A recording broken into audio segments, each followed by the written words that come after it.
Agenda du chef de l'État, le président Alassane Ouattara a reçu en audience le premier chocolatier au monde, le représentant spécial du président de la Fédération de Russie, puis le président du Parlement de la CEDEAO. La ville de Bouna confrontée aux problèmes d'eau et d'électricité, les questions qui seront soumises au chef de l'État lors de sa visite dans le district du Zanzan. Le témoignage de notre reporter dans cette édition. Et puis le centre émetteur de Toulepeu est désormais fonctionnel. Le directeur général de la RTI, à la tête d'une forte délégation, a procédé à l'ouverture de ce centre émetteur réhabilité de la région du Cavali. Voilà pour les titres. Bonsoir à tous. Merci d'être avec nous sur RTI 1 et bienvenue dans le 20h. Je vous le disais à l'instant, le président de la République Alassane Ouattara a reçu en audience successivement au palais présidentiel une délégation du groupe Mandeli International, premier chocolatier au monde, ensuite le représentant spécial du président de la Fédération de Russie, puis le président du Parlement de la CEDEAO. Les détails de ces rencontres avec Abiba Dambélé Saoué.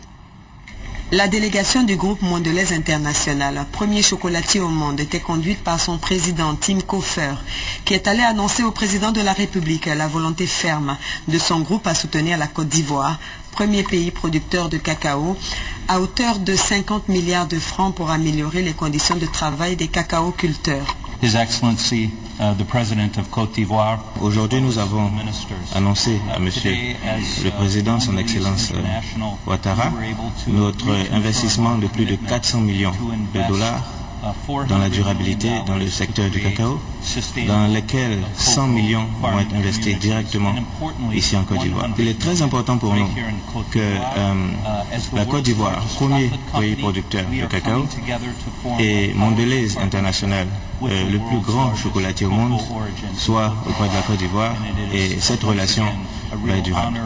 Mikhail Margelov, le représentant spécial du président de la Fédération de Russie, chargé de la coopération avec les États africains, a affirmé le soutien de la Fédération de Russie, membre permanent du Conseil de sécurité des Nations Unies, aux initiatives de la CEDEAO pour le règlement de la crise malienne.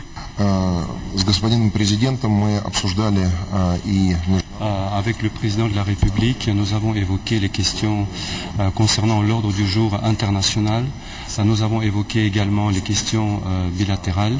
Et en ce qui concerne les questions internationales, nous avons plus parlé de la situation au Mali et la situation qui prévaut dans la zone du Sahel.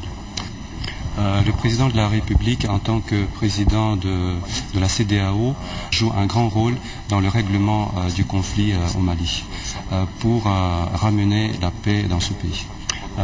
La Russie, en tant que membre permanent du Conseil de sécurité de l'ONU, appuie la décision prise par la CEDEAO.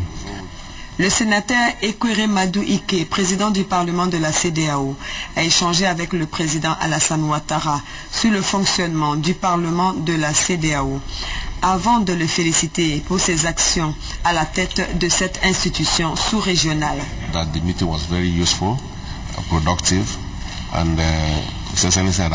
avons profité de cette occasion pour le féliciter pour les efforts louables qu'il est en train de mener pour la paix dans la sous-région, notamment au Mali et à Guinée-Bissau.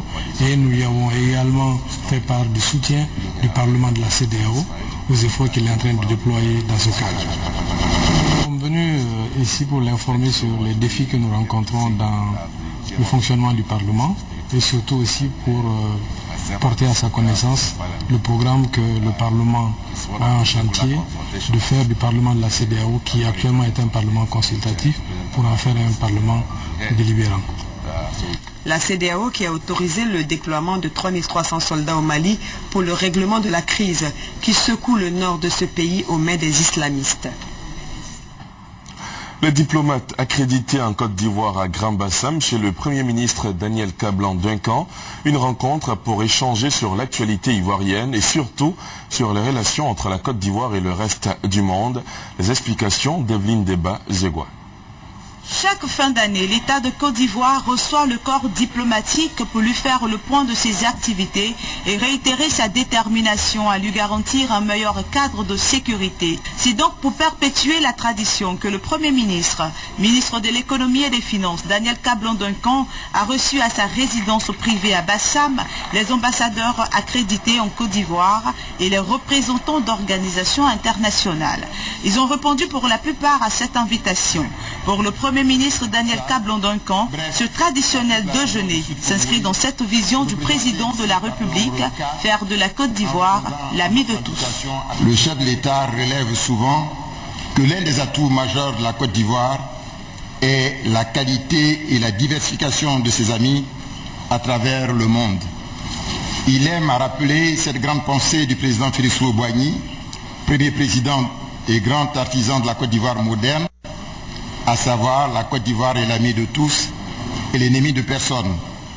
Je ne suis pas qu'il est active à la diplomatie et à l'endroit des pays et institutions amis de la Côte d'Ivoire.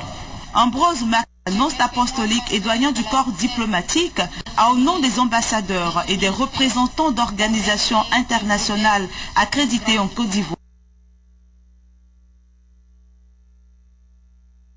remercier le Premier ministre pour cette marque d'attention.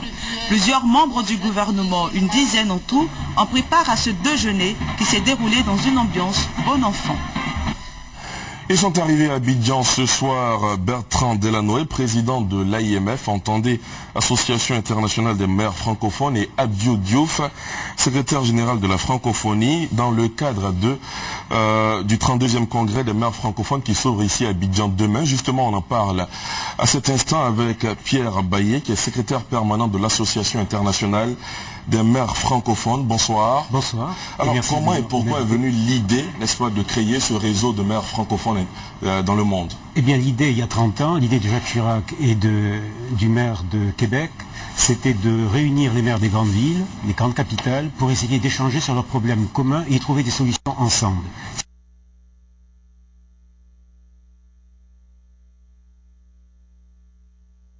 Dont le maire d'Abidjan. Et depuis, eh bien, l'idée a fait école, nous sommes devenus une organisation très structurée et nous investissons dans les villes et nous essayons de trouver des solutions concrètes aux populations de ces villes. 33 ans après la création de des objectifs,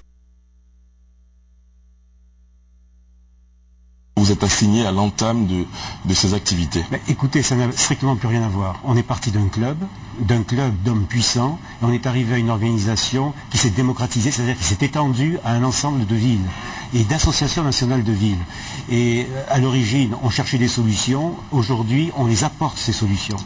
Donc ça veut dire, c'est l'entrepreneuriat, c'est la lutte contre la fracture numérique, c'est la résolution des problèmes d'eau et d'assainissement, c'est aussi la gestion des crises, la sortie des crises, le maintien du lien social.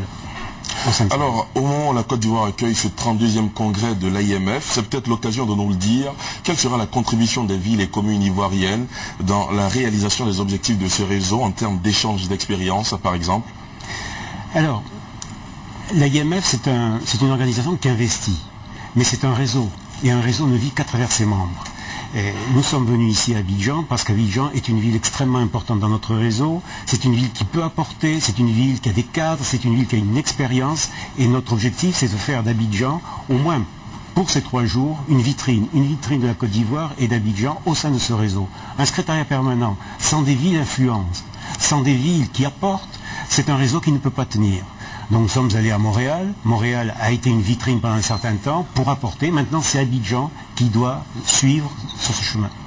Le thème de ce congrès est dialogue interculturel et paix. Est-il porteur, ce thème? Tout à fait. Qu'est-ce qu'un maire? Le premier métier d'un maire, c'est de maintenir le lien social. Le premier métier d'un maire, c'est d'être un médiateur. C'est pas simplement d'apporter des fiches d'état civil, d'apporter de la sécurité et de la propreté dans sa ville. C'est de faire en sorte que les gens soient heureux de vivre ensemble dans leur diversité, dans le respect de cette diversité. Eh bien, maintenir le lien social, gérer les crises, c'est le premier métier des maires. Et nous sommes ici pour le dire.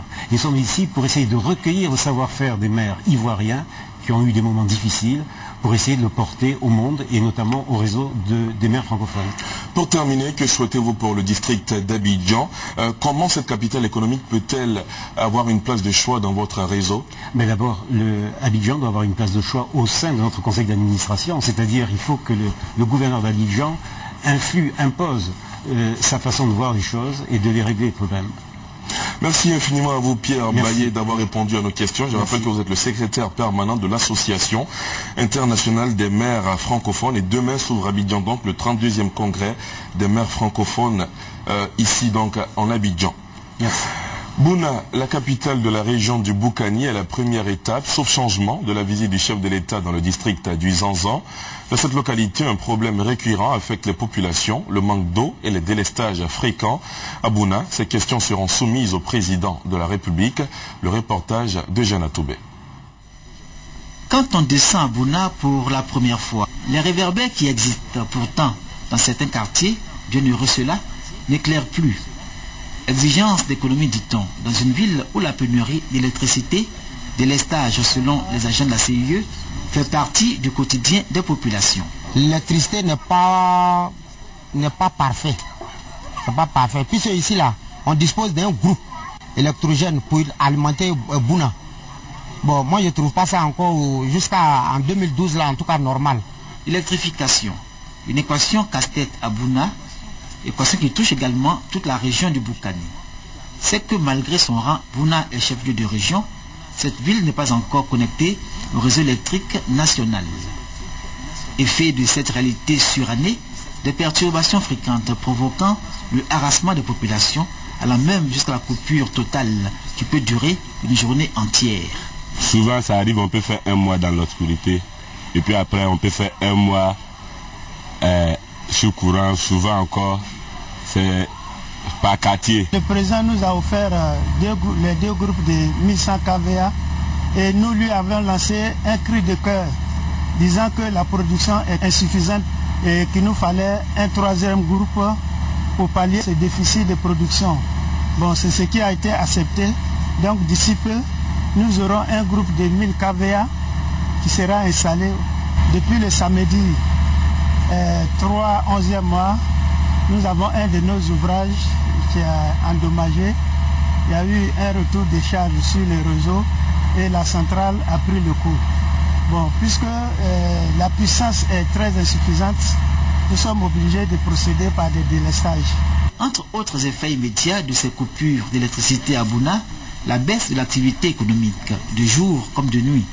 Les coupures intempestives d'eau dans une région où le climat et l'hydrologie ne sont déjà pas favorables. Quand l'eau manque, c'est aux pluies que les populations ont recours, quand ce n'est pas de les marigots alentours. Au nom d'une répartition équitable, à en croire le responsable local de la SODECI, les populations sont soumises au régime du rationnement. Le problème d'eau est dû au problème de courant, les moteurs tombent en panne à tout moment. Et ce qui fait que nous n'arrivons pas à produire correctement. Seul forêt ne peut pas alimenter la ville. Ouais. Ce qui fait que chaque fois, la population a besoin d'eau. Selon les responsables de la SODECI de Bouna, des kilomètres de canalisation sont en cours de réalisation pour augmenter la capacité de production d'eau potable. À terme, construire 5 forages pour régler définitivement la question d'accès à l'eau potable à Bouna. De Bouna à Bandoukou, le constat est le même. Les coupures d'eau et de courant sont aussi au rendez-vous à Bandoukou. Les populations crient leur ras-le-bol et lancent un appel aux autorités pour le problème d'eau et d'électricité. Victoria Angwa. À Bandoukou, l'eau, source de vie, se fait rare. Au quartier Malagasso, la famille Diabagaté est fatiguée de subir ces nombreuses coupures. On ne gagne pas l'eau, je ne dors pas. Si je dors debout, 3 heures du matin, 4 heures de matin, jusqu'à on ne gagne pas l'eau. Comme il a, on a rendu 23 heures, 22 heures, 23, jusqu'à... Au quartier Kamagaya, ce puits est l'ultime recours quand on ne veut pas sacrifier son sommeil en se levant à 2 heures ou 3 heures du matin pour faire des provisions d'eau. Au quartier CEG, même constat. Les robinets sont secs, pas une seule goutte d'eau, sauf après minuit. Partout dans nos quartiers ici, du route Soko jusqu'au collège moderne, là, on n'est pas de l'eau pendant 3 semaines. Quand tu t'en lancé dessus aussi il te parle pas bien. Il dit non, il y a des tuyaux qui sont cassés, il y a des trucs. Ça dit, on ne sait pas quoi. On peut avoir de l'eau, après 3 jours encore, et puis on a l'eau. Pour les responsables de la société de distribution d'eau en Côte d'Ivoire, SODECI, les travaux sont en cours pour soulager les populations. L'État leur doit le confort de l'eau potable, qui est un élément essentiel de la santé. Je crois que Bondoukou est alimenté aujourd'hui par des forages. C'est des ressources qui sont plus suffisantes pour Bondoukou. Il faut passer maintenant à l'eau de surface. C'est-à-dire qu'il faut faire un grand projet d'envergure qui va sûrement nous coûter autour de 1 milliard.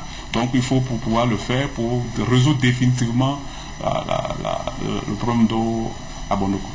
À Bondoukou, il y a le courant. Quand on doit couper, on informe la population, indique le responsable de la compagnie ivoirienne d'électricité CIE. Pour le bon avancement des travaux PPU, on a eu à couper du courant. On l'a programmé, tout le monde en avait été informé et on a dû travailler normalement. Donc après les travaux, on avait mis jusque-là, depuis le 20, il y a du courant partout. Selon les responsables de ces 2 structures, des efforts sont faits pour offrir aux populations du district du Zanzan des services de qualité. C'est un reportage signé Patricia Oumouetia qui nous signale un autre fait à Bondoukou. En prélude à l'imminente visite du président de la République, la question du logement, plus de chambres dans les hôtels à Bondoukou, tous les hôtels sont complets. Patricia Oumouetia. Se loger coûte que coûte, tel est le souci des personnes qui viennent participer à cet événement majeur qu'est l'arrivée du président de la République Alassane Ouattara dans le district du Zanzan. Cependant, tous les responsables des établissements hôteliers de Bondoukou sont formels. Ils affichent tous complets. Pour Ouattara Abou, responsable dans un établissement hôtelier, il faut suivre les instructions reçues pour permettre une réussite totale de l'événement. La semaine passée, nous avons été reçus par monsieur le gouverneur qui nous a donné des consignes strictes. À partir du 25, toutes les chambres seront réquisitionnées. Que lui-même nous enverrait un papier. Donc, une fois qu'on a le papier, nous ne pouvons pas loger d'autres personnes. Que les chambres soient occupées ou pas, à partir du 25, tout est réquisitionné pour l'arrivée du président de la République. Même son de cloche pour Sekrelou Adou, réceptionniste dans un hôtel de la place. Il nous a été demandé de faire libérer les chambres par nos clients habituels pour que ceux qui viennent puissent trouver de la place pour dormir. On compte environ une dizaine d'hôtels à Bondoukou. Dans le même registre, le président de l'APC, l'Alliance pour le changement, Alphonse Soro, était en tournée dans la région du Boukani, notamment à Teini, Doropo et Bouna, une randonnée pour mobiliser et instruire les jeunes et les femmes sur les bénéfices que la visite du chef de l'État va susciter, nous dit Eugène Atoubé. Dans la région du Boukani, le président de l'Alliance pour le changement a sillonné les villes de Doropo, Teini et Bouna.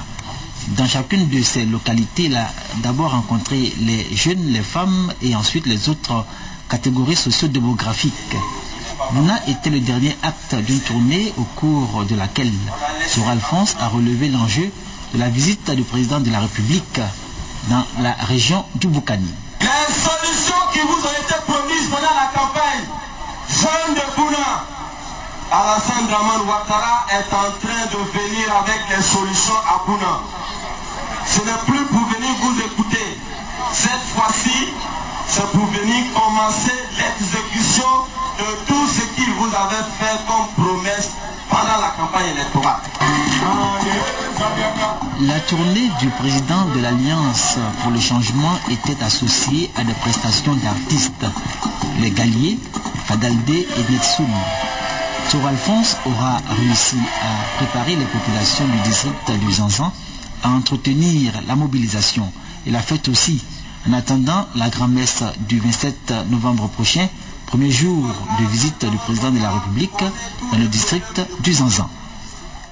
Troisième titre de cette édition, le centre émetteur de Toulepleu est désormais fonctionnel. Le directeur général de la RTI à la tête d'une forte délégation pour l'ouverture du centre émetteur réhabilité de la région du Cavali. Au total, 8 centres émetteurs ont été réhabilités dans l'ouest de la Côte d'Ivoire. Le point avec Doigt des Lasers. La joie est totale à tous les Pleux dans la région du Cavali à l'ouest de la Côte d'Ivoire. Le gouvernement ivoirien et la radiodiffusion télévision ivoirienne ont honoré leur engagement à mettre en fonction le centre émetteur des images de la chaîne de télévision nationale dans la ville. Le directeur général de la radiodiffusion télévision ivoirienne, Akassaye Lazare, et le conseiller du président chargé de l'audiovisuel, Amadou Koulibaly, à la tête d'une forte délégation des responsables de la RTI et du ministère de la Communication, ont offert de télévision écran plasma et de postes radio aux populations. Un symbole pour marquer le retour de la télévision nationale après 10 ans d'absence de signaux dans la région du Cavali. La RTI fera désormais partie de votre quotidien. Et cela 10 ans après que toute la zone ait été privée de nos médias.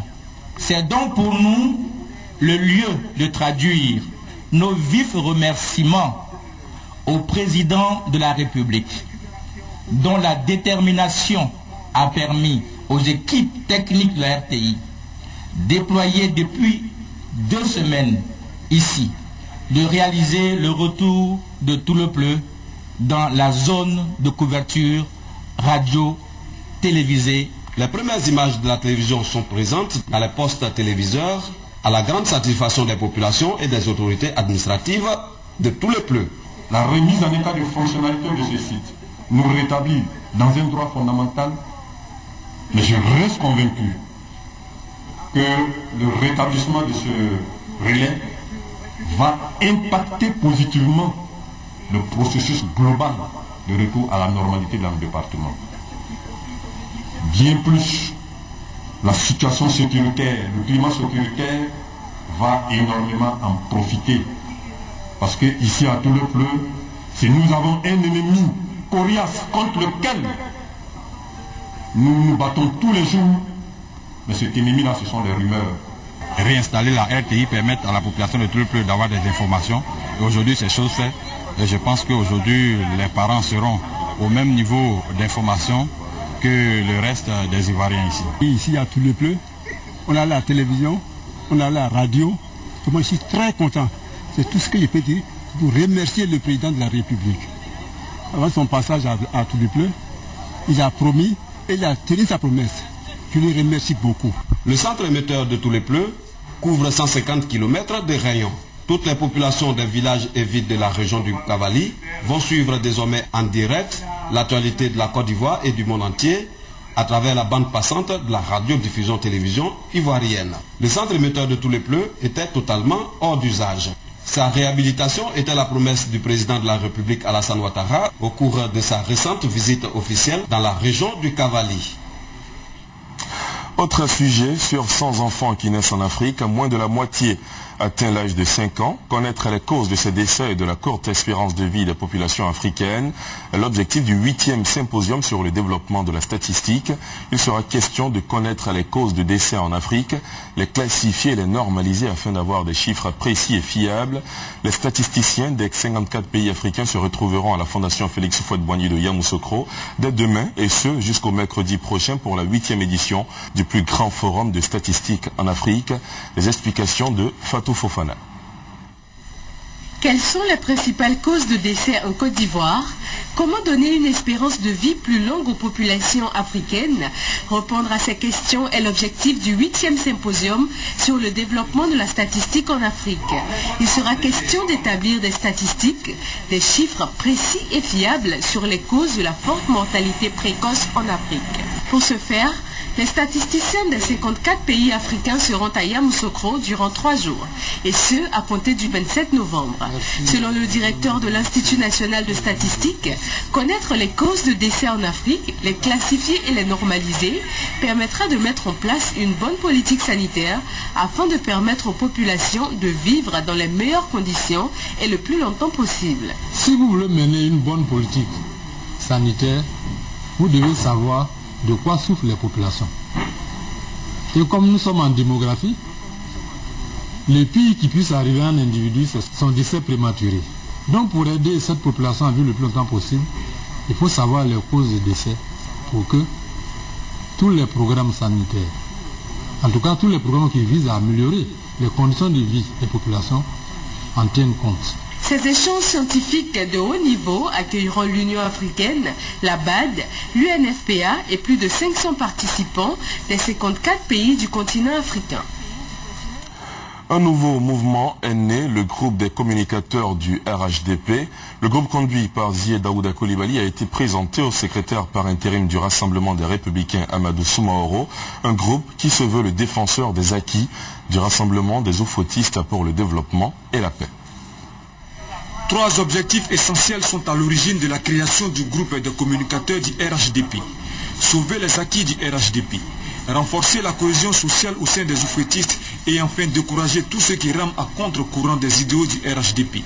Ce mouvement dirigé par le président de la Fondation Espoir du PDCI RDA, Zié Daouda Coulibaly, réunit en son sein tous les partis politiques membres du RHDP, à savoir le PDCI RDA, le RDR, l'UDPCI et le MFA. En se rendant chez le secrétaire général par intérim du RDA, Amadou Soumaoro, les membres de ce mouvement entendent avoir le soutien des partis politiques de l'Alliance des oufouettistes afin de mener à bien leur mission. Et le groupe des communicateurs va donc organiser des conférences, des ateliers. Nous allons donc faire des focus points, nous allons faire des séances de rencontres, nous allons sensibiliser et sur le terrain, nous allons aller vers les bases de nos différents partis afin de préparer les esprits, sensibiliser les militants pour que l'esprit RHDP soit une réalité. Le secrétaire général par intérim du RDA, Amadou Soumaoro, a salué cette initiative. Il a assuré à ses hôtes que le RDA s'engage à accompagner ce mouvement afin que les idéaux du RHDP, à savoir le dialogue permanent et la concertation, favorisent la réconciliation vraie en Côte d'Ivoire. C'est la communication qui nous permet, même n'étant pas face à face autour d'une table, qui nous permet de juguler nos contradictions et de partager l'harmonie que nous recherchons tous, surtout pour notre beau pays, la Côte d'Ivoire.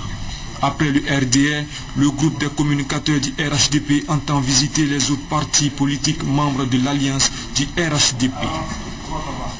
Dans le chapitre religion, le Conseil supérieur des imams, COSIM, qui tiendra dans quelques jours sa 3e conférence ordinaire des imams en Côte d'Ivoire. L'information de cette rencontre internationale qui verra la participation de 1000 imams ivoiriens du monde entier a été donnée au cours d'une conférence de presse suivie pour vous par Mamadou Kwasi.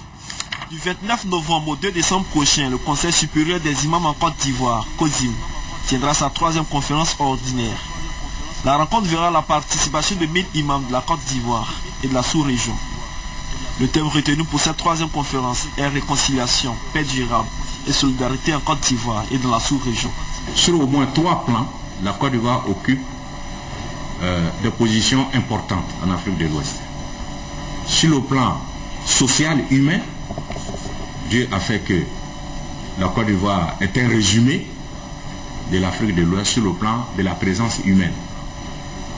Deuxièmement, sur le plan économique, la Côte d'Ivoire, en tout cas, est l'un des poumons de l'économie en Afrique, dans la région ouest africaine.